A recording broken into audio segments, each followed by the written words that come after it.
Part 19, UMLBB filter, CapCut tutorial. Want this?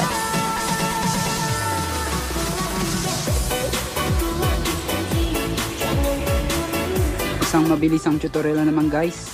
So bago tayo mag-start, please subscribe my YouTube channel. So humingi lang ako ng konting suporta sa aking YouTube account. So start tayo, ganito lang yung ka-basic yung filter na gagamitin natin ngayon. Sundan nyo lang kung anong tinuturo ko dito. Tapos pala sa mga overlay na gagamitin natin, i-send ko lang yung link ng drive dito sa comment section ko. Tapos punta tayo sa effects. So unahin lang natin itong effects. Punta tayo sa may lights. Doon sa may light effect. Yan. Hanapin nyo lang ito. Yan, sunset 4 na yan.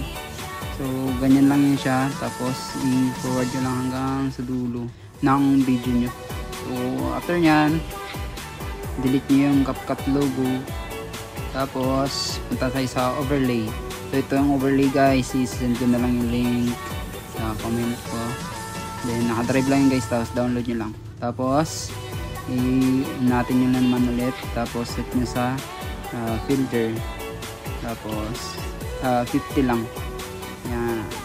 Sa 50 lang siya. Sunod naman, kasi hindi nyo siya ma-forward siya kasi video siya. So copy paste nyo na lang, duplicate nyo na lang hanggang sa ayan, dumating na sa dulo. Din cut nyo na lang, tapos kanyang pinalabasan niya. Yan, may ulan-ulan na. So para mag-dark na naman siya, yan, punta kayo sa may overlay nyo ulit. Kunin nyo naman itong effects na overlay na gagamitin natin. So set nyo lang siya sa soft, tapos forward nyo lang hanggang sa dulo. Yan. O diba? Ganun lang ka-basic guys yung filter na gagamitin natin.